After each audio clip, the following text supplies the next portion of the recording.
Alright, ladies and gentlemen, welcome back to the channel, guys.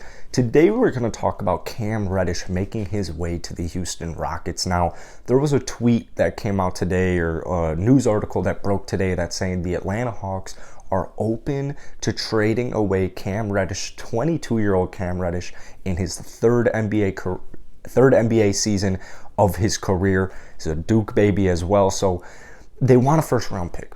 That's the kicker, is they want a first-round pick. And this whole video, I'm going to tell you why the Houston Rockets need to jump on this trade, if they're interested in Cam Reddish as a player. Now, if the Rockets are not interested in Cam Reddish as a player, if they don't believe, if Stone doesn't think he fits their team, doesn't fit, the future of their team and what they're looking for, then, I trust his process. I imagine the Houston Rockets are going to be one of the teams interested. I don't know if we're going to see anything other than like the Rockets expressing interest in trading for Cam Reddish. But before we get into today's video, hit that like button, hit that subscribe button. We're trying to hit 1,000 subscribers by the end of the year. So, every like, every comment, every subscription, thank you guys so much for all the love.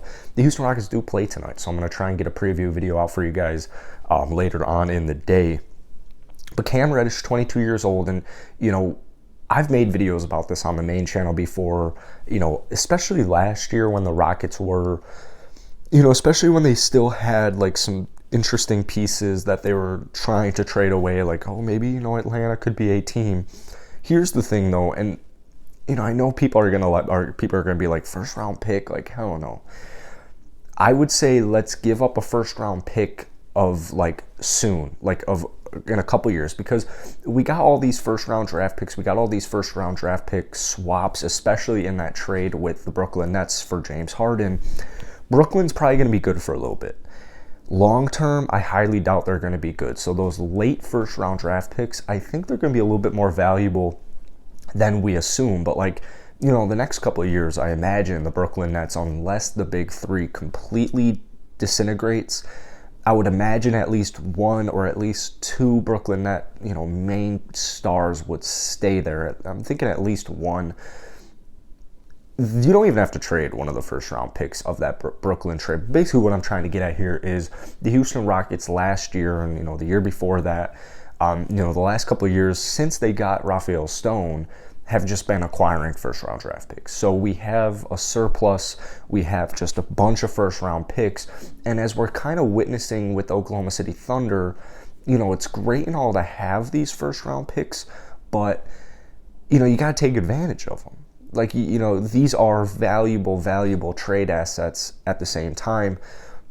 What Rock fans aren't going to want to hear is the Rockets had 4 first-round picks this season, right? We had Jalen Green, Alfred Şengün, Usman Garuba, and Josh Christopher.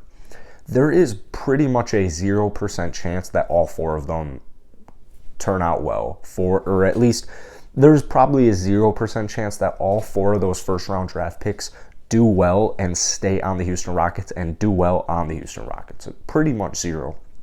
Usually, especially with late first-round picks, I'd be happy if one of Alfred Şengün, Josh Christopher, or Usman Garuba turned into a star-ish type player, even more so a star. And then Jalen Green, the hope is that he can at least turn into an all-star of sorts. At least. Given, he was the second pick in the NBA draft this past season. So what I'm trying to say is I love first-round draft picks, but at the same time, if you have the opportunity to get 22-year-old Cam Reddish, I would definitely be willing to give up a first-round draft pick, in return for that. I don't know what Atlanta's necessarily looking for. Atlanta is struggling so far this season in comparison to last year where they were, what were they, the 4th seed? So they're struggling a little bit. And you have Cam Reddish, who is getting about 22 minutes on the season, which is, I believe, his career low by far. Yeah, I mean, he's getting like 4 less minutes than he ever has in his 3-year, brief but 3-year career in the NBA. There's just not much of a role for him. There's just not much of a role for him. I think Atlanta was hoping for a Cam Reddish. They were, taking the risk on Cam Reddish, thinking that, he's going to be a little bit more of a project type player, but he has all of the he's got all the traits. Watching Cam Reddish in college, it's kind of similar to watching him right now in Atlanta, where it's like he'll show glimpses, but consistency is the problem. Like, you know, there will be a game. Like, there were games in college where he'll drop 25 points. He'll completely go off from downtown, but he can't do it at a consistent level. And obviously, if he was doing it at a consistent level, he would be a star in this league. So he's only 22 years old. You know, he came into the NBA at just 19 years old. So he's been in the league for 3 years, same as KPJ. And the reason I keep mentioning that, and the reason I like that, is because he's young enough to not write him off yet, right? He's, you know, he's like just barely over 2 years into his NBA career. And keep in mind, I mean, he only played 58 games his rookie year, and then last season, due to an injury, he only played 26. So Cam Reddish's value is probably the lowest it could go at the current moment. I don't know what they would want, whether it's like a Jayshawn Tate, you know, first round pick, or, you know, Daniel House. I don't know what the Atlanta Hawks are looking for. I don't know what best suits their team. They're probably looking for more like legitimate depth.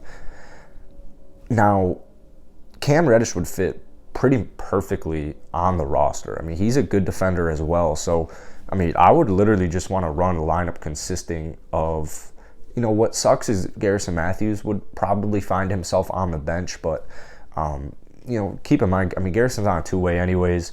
Hopefully they give him a full-time contract, guaranteed contract, but, you know, Garrison's still a little bit of a risk. Like, I understand, you know, we're so high on him right now because of his hot streak, but, you know, if Garrison Matthews did what he's doing right now at a consistent level, you know, he would be a starter on a team. So I'm saying Garrison might be more of a great bench piece who can come in when, you know, when he needs to, whether that's to close, like he can still close basketball games. He can still even, you know, get starter minutes in most of these games. Whatever Silas wanted to do, figure that out. But what I'm saying is, don't let Garrison Matthews be the reason you don't want to do this trade. Like, do not let that be the reason. Don't let Garrison Matthews going back to the bench be the reason you don't want to do this trade, because Cam Reddish has star potential. He has all-star potential. And, you know, while I like Garrison Matthews and I believe he's a good basketball player, I just don't see Garrison Matthews ever becoming an all-star. Cam Reddish, I see it. I could definitely see it. And I think you give him a change of scenery where he's not playing around Trae Young. You know, when you play around Trae Young, it's almost like playing with Steph Curry. Like, it's a lot of pick setting. Like, it sounds unselfish. Like, playing with the Warriors sounds unselfish, but I see what Kelly Oubre was getting at, where it's like it's a lot of pick setting and setting up like Steph Curry. It's a lot of setting up Trae Young. So I think Cam Reddish would really thrive here. And then you give you throw in that, I mean, you know, he's a 32% career NBA three-point shooter, but keep this in mind, this season he's shooting 37%. So his injury last year, I bet you that forced him to clean up that three-point shot, because last season he shot just a mere 26%. But, you know, he's averaging 11 points he's actually averaging just a smidgen under his career high right now, and he's getting 6 minutes less than he did last year. So he's scoring at an efficient rate. You know, he's shooting 40% from the field. That was a huge issue for Cam Reddish in his first 2 years of the NBA. Was, I believe, he was shooting under 40%. Yeah, his first NBA season he shot 38%. Last season he shot 36%. Not the best. Definitely not the best, but there's potential there, man. There is a ton of potential there. So that's it for today, guys. Drop a comment down below if you want to trade for Cam Reddish. I imagine most people would be interested in a Cam Reddish trade. I don't think people are going to be loving the idea of a first-round draft pick, but hopefully this video kind of gave you guys my thoughts on it. So hit the like button, hit that sub button. I'll see you guys later.